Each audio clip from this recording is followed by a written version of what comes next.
సమిధులు, దర్భలు ఇటువంటివి తీసుకుని వారి దగ్గరికి చక్కగా వెళ్ళి వినయపూర్వకంగా వారికి సాష్టాంగ నమస్కారం చేసి అవన్నీ సమర్పించే వారికి వారు ప్రసన్నంగా ఉన్నటువంటి సమయంలో చక్కగా నేనెవరిని, ఈ ప్రపంచం ఏమిటి, భగవంతుడు ఏమిటి, ఈ ప్రపంచం అంతా చూస్తే దుఃఖమయంగా అనిపిస్తూ ఉంది, మరి ఎలా ధరించాలి ఏంటి అనేటువంటి ప్రశ్నలు అడిగినప్పుడు మరి ఆ గురువు గారు అతను వాళ్ళు స్త్రీలైన వాళ్ళని పురుషులైన వాళ్ళని వస్తున్నప్పుడు అంత దూరం నుంచే చూస్తారు.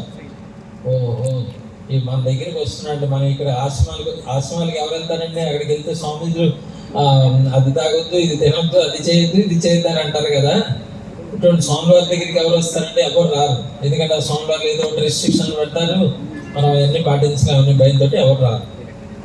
ఎవరో వస్తున్నారు, ఈ వాళ్ళ పురుషులైనా స్త్రీలైనా ఏ జాతి వారైనా ఏ కులం వారైనా ఏ వర్గం అంటే పేదవాళ్ళు ధనికులు అనేది భేదం లేదు. అక్కడ ఈ కులం ఆ కులం అనే భేదం లేదు.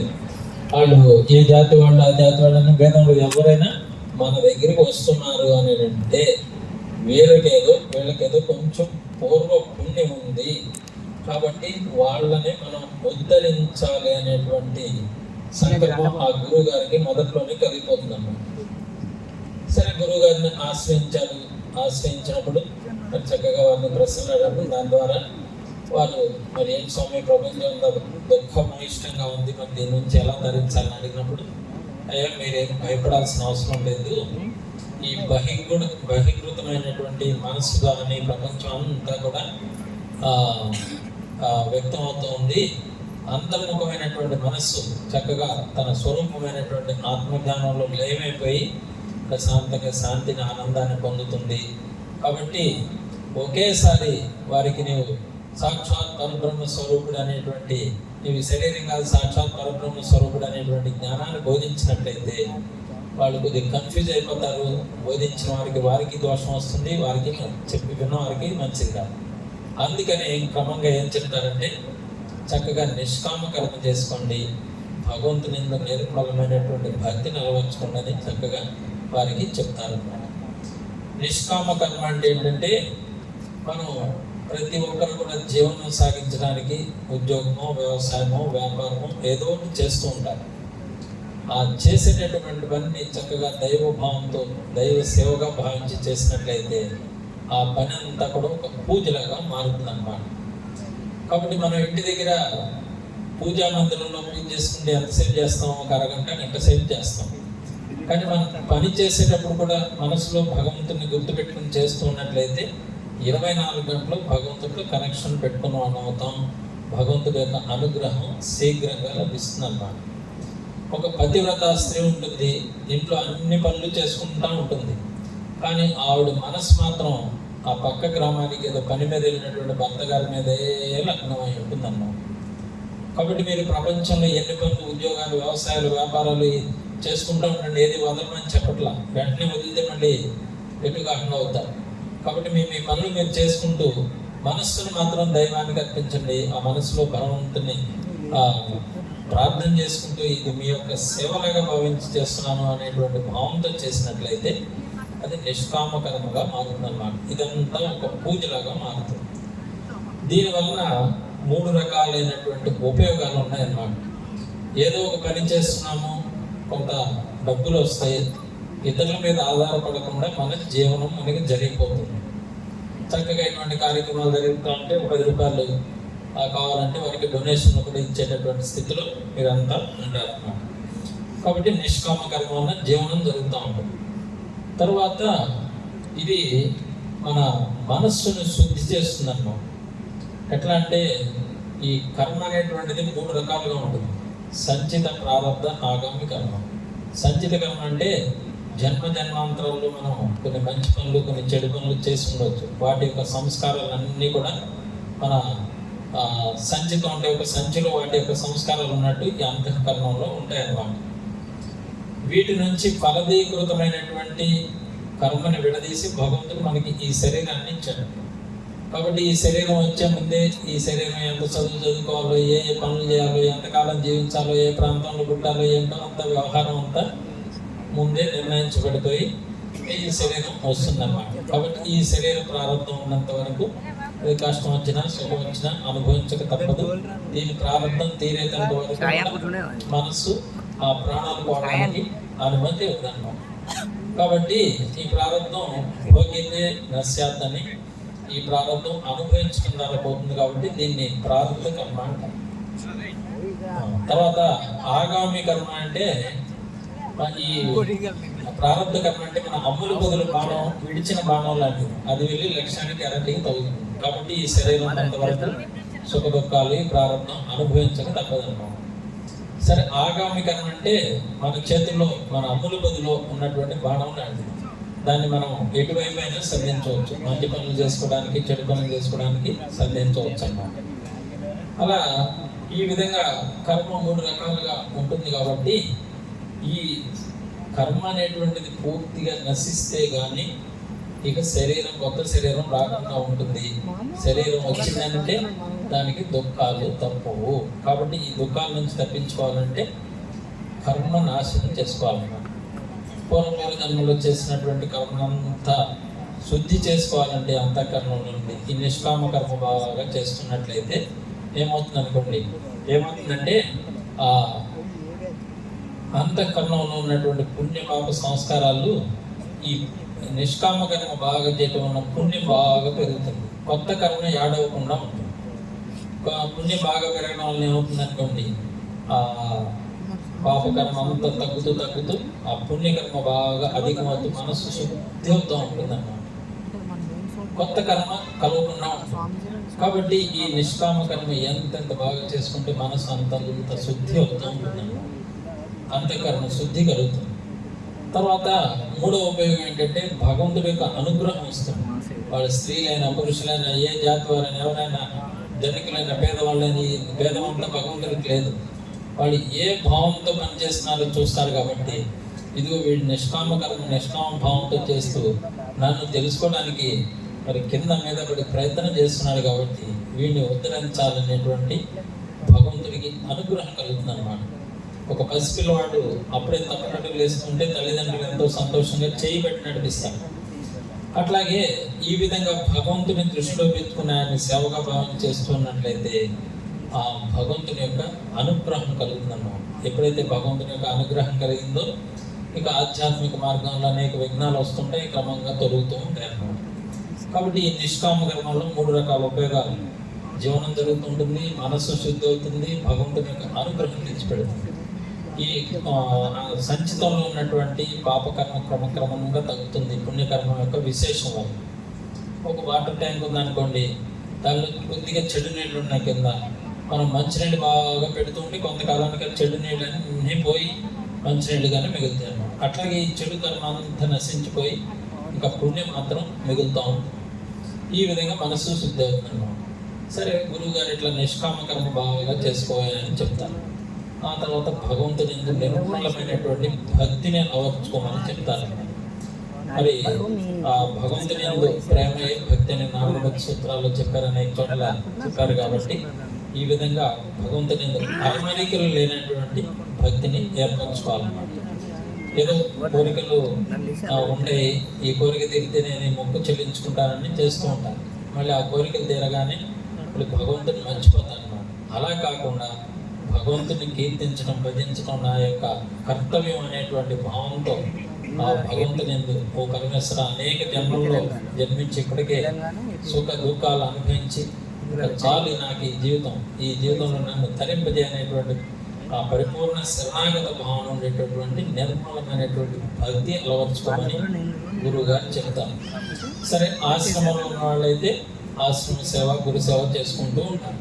మరి ప్రపంచంలో 90 మంది గృహస్థాశ్రమంలో ఉంటారు. కాబట్టి అందరూ ఆశ్రమంలో ఉండాలంటే ఉండలేదు. ఈ 90 మంది మరి ఎట్లా బాగుపడాలి?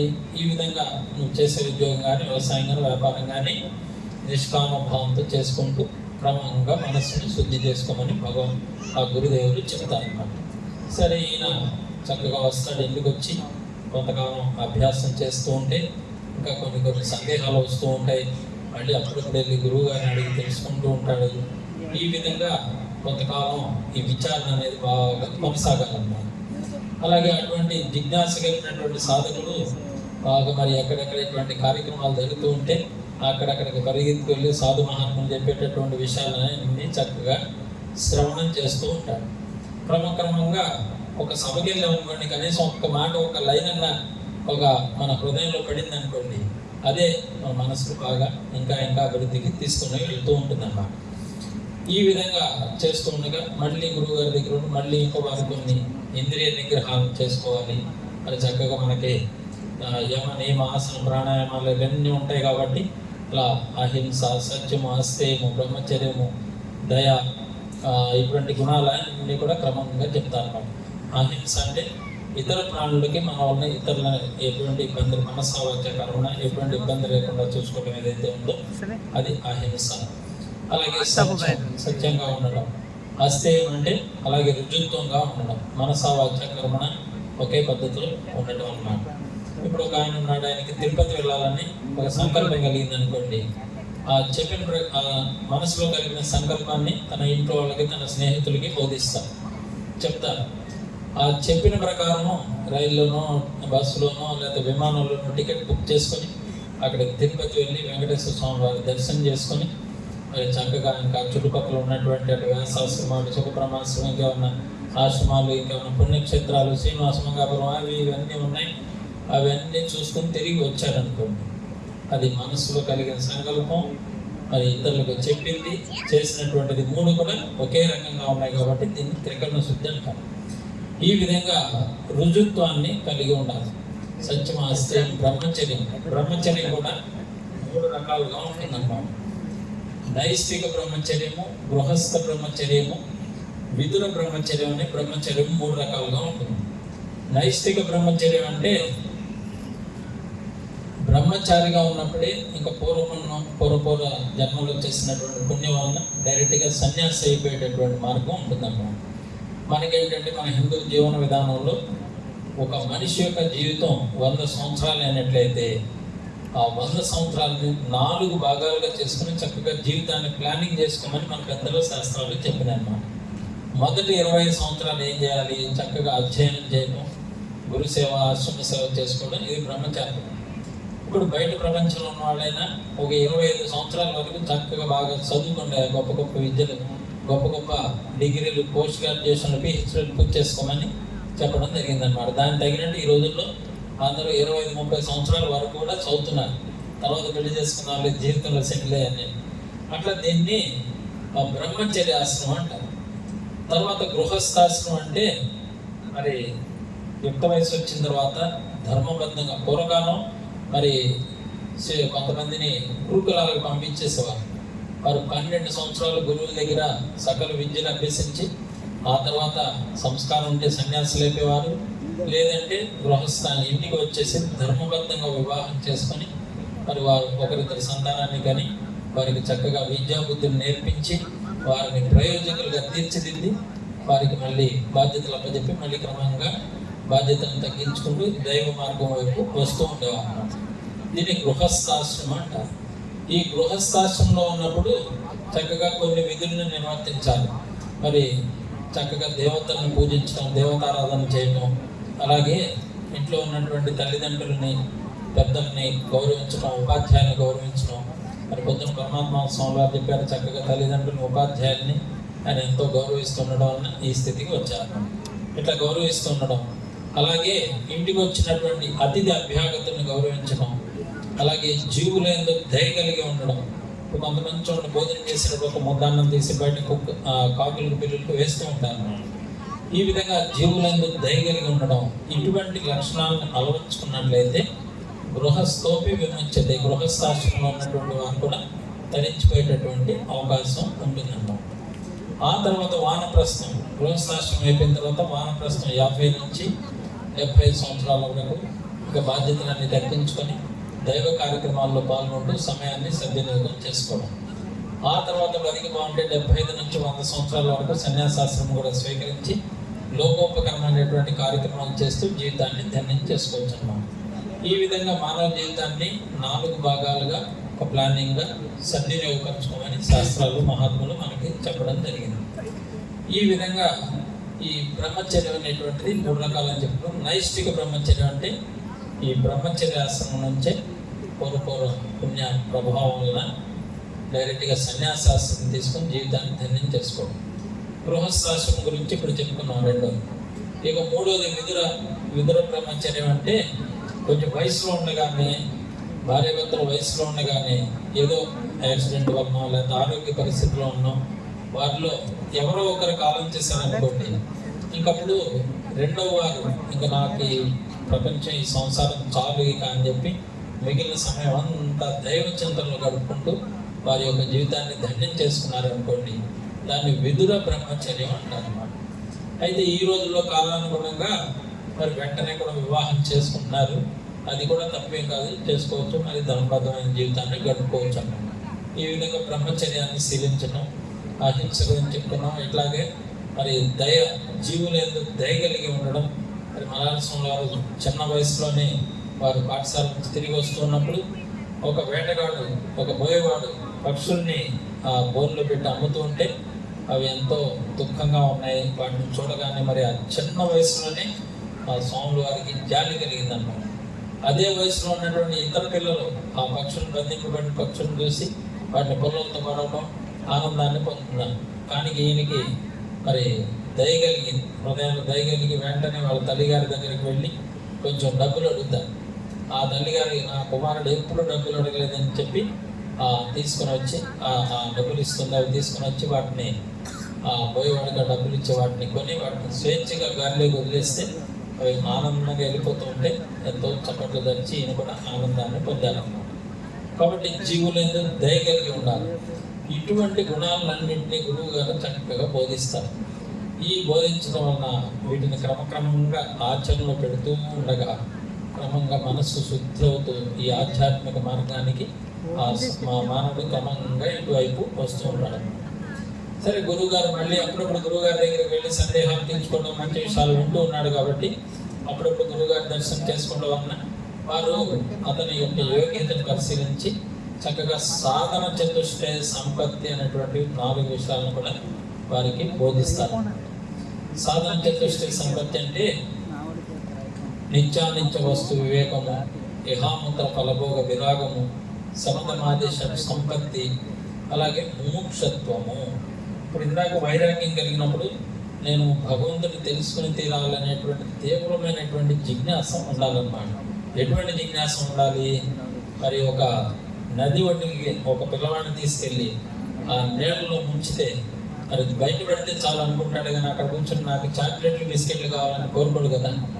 అట్లాగే మనం కూడా ఈ దుఃఖమైనటువంటి జీవితం నుంచి ఈ ప్రపంచాన్ని విముక్తిని పొందాలనేటువంటి తీవ్రమైనటువంటి జిజ్ఞాస ఉండాలి. అటువంటి జిజ్ఞాస గలవాడే గురువు గారి దగ్గరికి వెళ్ళగలుగుతారు. సరే, ఈ విధంగా జిజ్ఞాస ఉండాలి. ఆ తర్వాత వైరాగ్యం ఉండాలి. ఇటువంటి అన్నీ ఉన్నప్పుడు గురువుగారిని ఆశ్రయించి వారు చెప్పేటటువంటి విషయాలన్నీ కూడా బాగా అవగాహనలోకి వస్తూ ఉంటాయి. ఈ విధంగా తర్వాత నిత్య అనిత్య వస్తు వివేకం గురించి కొంత బోధిస్తారు గురువు గారు. ఈ ప్రపంచం అనిత్యమైనటువంటిది, భగవంతుడు ఒకటే సత్యం అనేటువంటి విషయాల్ని బోధిస్తారు. అలాగే వైరాగ్యం కలుగుతుంది. ఇహలోక పరలోక సుఖాలనేది కూడా వైరాగ్యం కలుగుతుంది. ఆ తర్వాత ఇంకా శమము, దమము, ఉపరతి, తితీక్ష, శ్రద్ధ, సమాధానం, ఇటువంటి 6 రకాలైనటువంటి వాటిని కూడా అలవర్చుకోవడం ద్వారా క్రమంగా మనసు బాగా శుద్ధి అవుతుంది. ఆ తర్వాత ముముక్షత్వం కూడా కలిగి ఉంటే ఇప్పుడు సామాన్యమైనటువంటి మానవుడు వైరాగ్యం కలిగి గురువు గారిని ఆశ్రయించారు, గురువు గారి దగ్గర బాగా విచారణ చేశాడు. ఈ విచారణ బాగా చేయటం వలన ఈ స్థూలమైనటువంటి మనస్సు సూక్ష్మంగా అవుతుందని. ఎలా అంటే ఇంద్రియ విషయాల ద్వారా మనస్సు ఇంత ముందు బాగా బలంగా ఉండేది. ఇంద్రియ విషయాలు ఏది కావాలంటే అది ఇంద్రియాల ద్వారా ఆ మనస్సు పొందుతూ ఉండేది. ఇప్పుడు ఇంద్రియాలు ప్రేరేపిస్తున్నాయి కానీ మనస్సు ఇంకా వాటికి సహకరించకుండా నిలబడటం మొదలుపెట్టింది అనుకోండి. క్రమంగా మనోనిగ్రహం, ఆ ఇంద్రియాలని సద్వినియోగపరచుకోవాలన్నమాట. మనం ఇప్పుడు ఈ చేతులు ఉన్నాయనుకోండి, వీటిని ఎవరినో కొట్టడానికి ఉపయోగించుకోవడం కాకుండా దైవ పూజ చేయడానికి ఉపయోగించుకోవడం. ఈ కాళ్ళు ఉన్నాయనుకోండి, ఎక్కడో మానశాలలో మెదడుశాలలోకి వెళ్లకుండా దేవాలయాలకు, ఆశ్రమానికి వెళ్తాం అనేటువంటి భావంతో వాటిని ఉపయోగించుకోవడం. అలాగే మన వాక్ ఉంది, ఈ వాక్ను చక్కగా ఇతరులను దూషించడానికి, ఇతరులను తప్పిపడటానికి కాకుండా నిరంతరం దైవ చింతనకి, మనలో ఉన్నటువంటి తప్పులను పరిశీలన చేసుకోవడానికి ఉపయోగించుకోవడం. అలాగే చెవులు ఉన్నాయి, ఇతర విషయాలు, చెడు విషయాలు వినకుండా దైవ సంబంధమైనటువంటి విషయాలు, దైవ సంబంధమైన పాటలు ఇటువంటివి వింటూ వాటిని చక్కగా పరిశుభ్రం చేసుకోవాలి. అలాగే నాలుగు రుచులను కోరుతూ ఉంటుంది కాబట్టి ఇటువంటి నాలుగుకి ఏది కావాలంటే అది అందించకుండా కొంత కంట్రోల్, కొంత నియమం, కొంత సాత్విక ఆహారం ఇవన్నీ తీసుకుంటూ ఈ విధంగా చేస్తూ పోయినట్లయితే కొంత ఇంద్రియ నిగ్రహం వస్తుంది. ఈ మనసు కూడా సూక్ష్మాతి సూక్ష్మంగా, శుద్ధమైనటువంటి మనసు సూక్ష్మంగా ఉంటుంది. దాన్ని మూడో స్టెప్ తను మానస అంటారు. తను మానస అంటే మనస్సు తనులాగా సన్నటి దారంలాగా శుద్ధంగా పరిశుభ్రంగా తెల్లగా అవుతుందన్నమాట. ఇప్పుడు మన శ్రీకృష్ణ జనాన భారతీయ స్వామి వారు ఉన్నారు, వాళ్ళు చక్కగా ఆహారం తీసుకున్నారు అనుకోండి బాగుంటారు. ఆహారం తగ్గించుకుని మొదలు పెడితే ఏమవుతుంది, క్రమక్రమంగా సన్నబడిపోతారు, కృషించిపోతారు. అట్లా ఈ మనసుకి ఇప్పుడు ఆహారం అందటం లేదు. ఎందుకంటే గురువు గారి ఉపదేశాల వలన మరి ఇంద్రియాల అంటే పరిగెత్తకుండా ఉంటుంది కాబట్టి క్రమక్రమంగా బాగా శుద్ధి అవుతూ ఉంటుంది అన్నమాట, సూక్ష్మంగా అవుతుంది. ఈ సూక్ష్మమైనటువంటి మనస్సు ఆధ్యాత్మిక విషయాన్ని చక్కగా గ్రహించగలుగుతుంది అన్నమాట. ఈ స్థాయికి వచ్చినోడికి దీన్ని తను మానస అని చెప్పారు. మలయాళ స్వామి వారు ఏం చెప్పారు, 7 తిరుమల కొండ ఎక్కాలంటే 7 కొండలు ఉంటాయా, మొదటి 1, 2, 3 కొండలు 1, 2, 3 కొండలు అవి ఎక్కడం కొద్దిగా కష్టంగా ఉంటుంది, మూడోది కూడా బాగా కష్టంగా మోకాళ్ళ పర్వతం అంటారు, దాన్ని ఎక్కడం కష్టం, ఆ తర్వాత ప్రయాణం సులభంగా ఉంటుందని చెప్తూ ఉంటారు. కాబట్టి ఈ విధంగా మొదటి 3 మెట్లు కూడా కొంచెం బాగా ప్రయాసపడి కష్టపడి ఇది చేసుకున్నట్లయితే తర్వాత ఇక ఆధ్యాత్మిక మార్గం చక్కగా సులభంగా ఉండేటటువంటి స్థితి వస్తుందన్నమాట. ఈ తను మానస అంటే మనసు సూక్ష్మమైన తర్వాత ఇంకా సాధన చేసుకుంటూ పోయినట్లయితే కొంతకాలానికి ఏమవుతుందంటే బ్రహ్మ అంటే మనస్సు బ్రహ్మాకారం అంతర్ముఖమై ఈ మనస్సు బయటికి వెళ్తే ప్రపంచం మీదకి వెళ్తుంది. అది క్రమంగా నిలబడి అంతర్ముఖమైంది అనుకోండి, మన హృదయంలో ఉన్నటువంటి బ్రహ్మ ఆత్మాకారాన్ని చెందడం మొదలు పెడుతుంది అన్నమాట. కాబట్టి మనస్సు అంతర్ముఖం అయ్యేటంత వరకు నువ్వు బాగా జాగ్రత్తగా పురుష ప్రయత్నం చేసుకోవయ్యా. ఆ తర్వాత లోపల భగవంతుడు ఉన్నాడు, క్రమంగా ఆయనే తన లోపలికి లాగేసుకుని మనలో ఉన్నటువంటి దోషాలన్నింటినీ శుభ్రం చేసేసి మనకు ఆత్మజ్ఞానాన్ని ప్రసాదించేస్తాడు. కాబట్టి మొదటి 3 కొండలు ఎట్లా కష్టం అట్లా ఈ మొదటి 3 మెట్ల వరకు మనం కొన్ని ఇబ్బందులు పడాల్సి ఉంటుంది, కష్టపడాల్సి ఉంటుంది. ఈ స్థితిలో 4వ స్థితి ఏంటంటే సత్వాపత్తి అంటారు. ఈ సత్వాపత్తి అన్నప్పుడు కొంత బ్రహ్మ ఉంది అనేటువంటి భావన కలుగుతూ ఉంటుంది. అప్పుడప్పుడు పాత వాసనల వల్ల మళ్ళీ మనసు బయటకు వస్తూ ఉంటుంది అన్నమాట. ఉదాహరణకి నశించిన మనస్సు, అడిగిన మనస్సు అంటే 2 రకాలు ఉంటాయి. నశించిన మనస్సు అయితే ఏంటంటే బ్రహ్మాకారం చెందిపోయి ఆ పరమాత్మలో లీనమైపోయి అలాగే ఉంటుంది. అడిగిన మనస్సు అయితే ఏంటంటే మళ్ళీ ఒక్కొక్కసారి ప్రపంచం వైపు వచ్చి విజృంభించేటటువంటి అవకాశం ఉంటుందన్నమాట. ఉదాహరణకి మనం ఒక బకెట్ నీళ్ళలో వేసాం అనుకోండి, ఆ నీళ్ళలో బకెట్ కనపడదు, కానీ మళ్ళీ ఆ తాడు నీటి లాగామంటే బయటకు వస్తుంది. అట్లాగే ఏదో వాసన నుండి మళ్ళీ మనస్సు మళ్ళీ బహిర్గతం చేస్తూ ఉంటాయి అన్నమాట. కాబట్టి ఈ సత్వాపత్తి అనేటువంటి స్థితిలో కొంత భగవంతుడు ఉన్నాడు, మరి ప్రపంచం ఉందా అనేటువంటి భావనలో అటు ఇటు కాస్త ఊగిలాడుతూ ఉంటాడు అన్నమాట. సరే, ఈ స్థితిలో ఇంకా వదిలిపెట్టకుండా బాగా ఇంకా సాధన చేస్తూ పోయాడు అనుకోండి, అప్పుడు ఏమవుతుంది, ఎందుకంటే ఈ సాధన అనేటువంటిది ఎలా చెప్పారు పతంజలి మహర్షి వారు, మరి ఎంతవరకు సాధన చేయాలంటే దీర్ఘకాల నైరంతర్య సత్కాల సేవితో దృఢ భూమి. మనకి ఆకలి ఎంతవరకు ఉందో అంతవరకు ఆహారం తీసుకుంటూ మనం తీసుకుంటాం. కాబట్టి ఈ సాధన అనేటువంటిది ఎంతవరకు చేయాలి, ఆ బ్రహ్మాకార స్థితిని పొంది ఆ లక్ష్యాన్ని సాధించే వరకు దీర్ఘకాలం చేయాలి. మరి దీర్ఘకాలం ఏదో నేను కొంతకాలం చేసి కొంతకాలం ఆపేస్తానంటే అట్లా కాదు.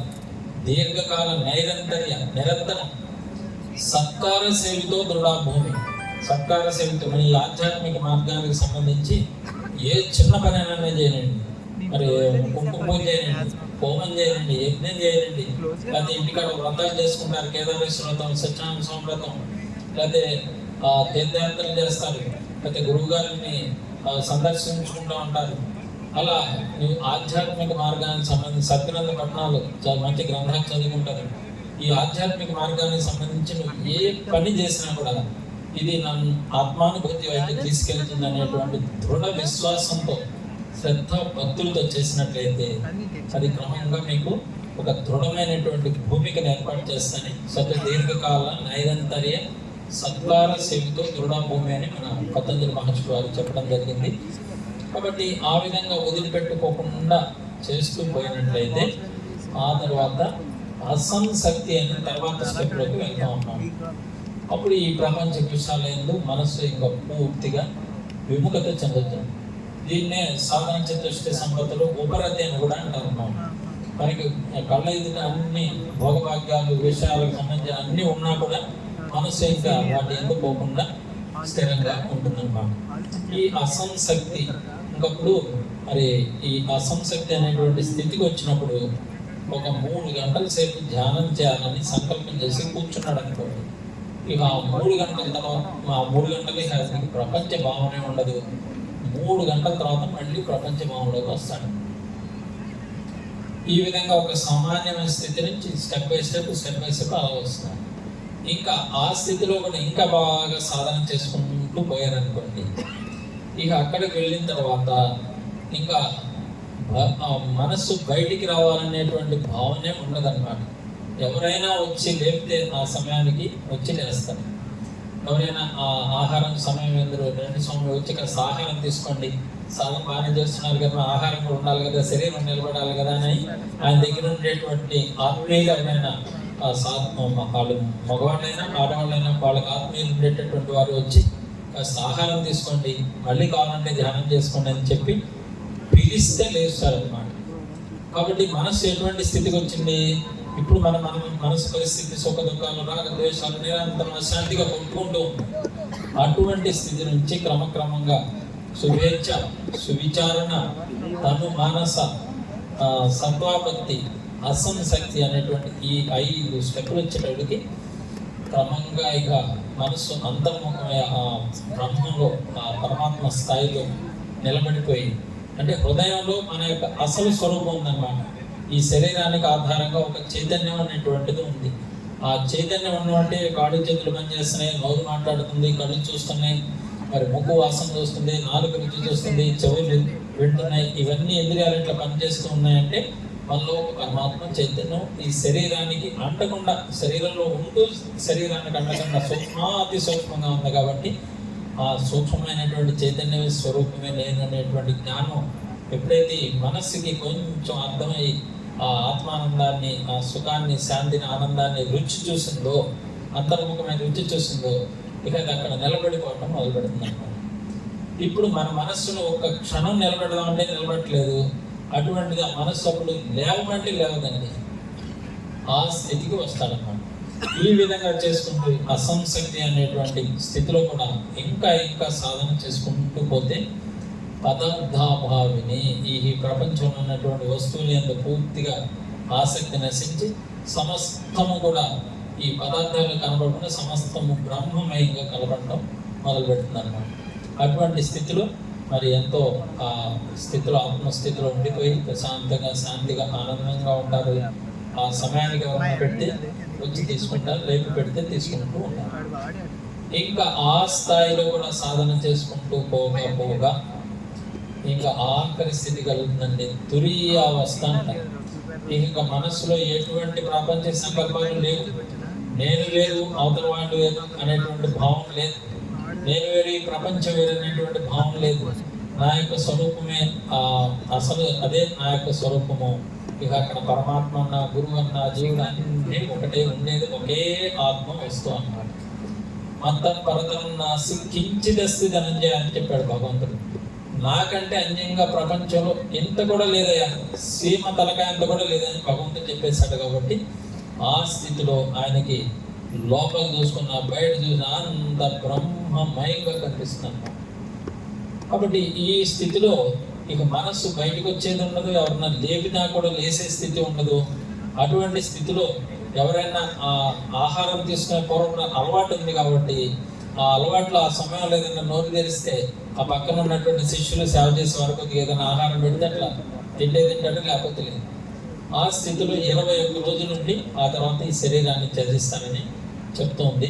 అయితే కొంతమంది కొద్దిగా సాత్విక అహంకారాన్ని పెట్టుకుని ఈ లోకానికి సేవ చేయవలసిన ప్రేమ ఉంటుంది, మనం బాగుపడడం, ఇతరులు కూడా బాగుపడాలనేటువంటి ప్రేమ ఉండి కొద్దిగా అహంకారం పెట్టుకుంటారు. కొద్దిగా అహంకారం పెట్టుకుని ఈ ప్రపంచం వైపు వచ్చి ఈ లోకానికి సేవ చేస్తుంటారు. అటువంటి వాళ్ళే ఆది శంకరాచార్యులు వారు, వివేకానంద స్వామి వారు, మలయాళ స్వామి వారు, రమణ మహర్షి వారు, లేకపోతే శివానంద స్వాముల వారు, అలాగే రామ అవధూత పిచ్చం గారు, ఇటువంటి వారంతా కొంచెం అహంకారాన్ని అలా మిగుల్చుకుని లోకానికి సేవ చేద్దాంలే, మనం బాగుపడ్డాం, ఇతరులను కూడా తరింపజేద్దాం అనేటువంటి భావంతో ఈ లోకానికి సేవ చేస్తూ ఉంటారు అన్నమాట.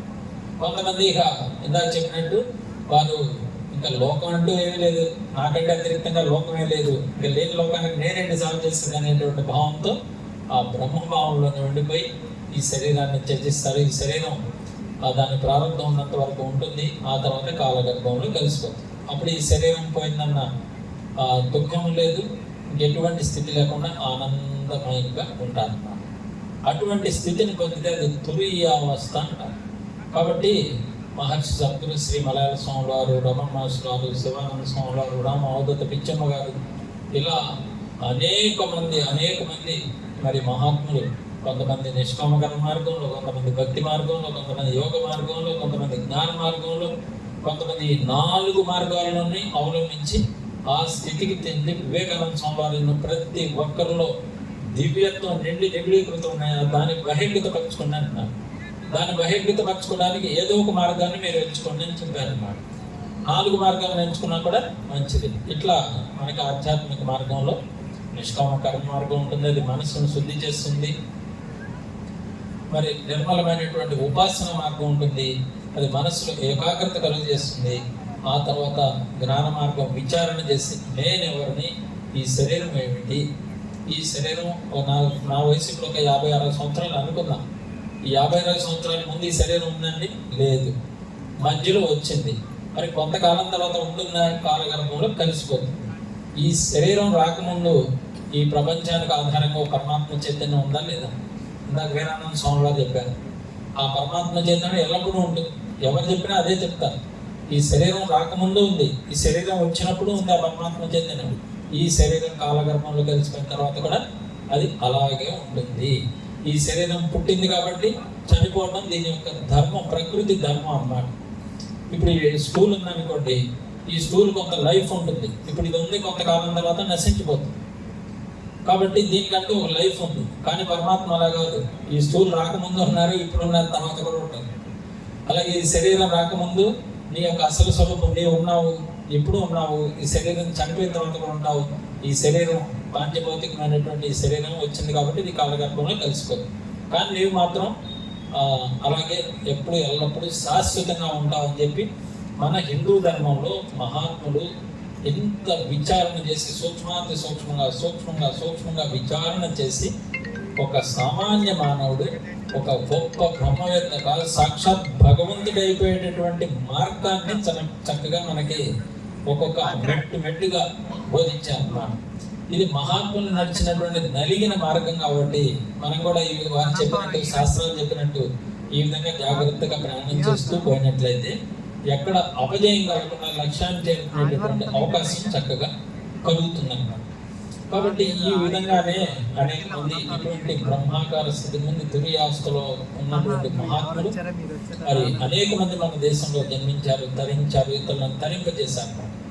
సదాశివ బ్రహ్మేంద్ర స్వాముల వారని ఉండేవారు.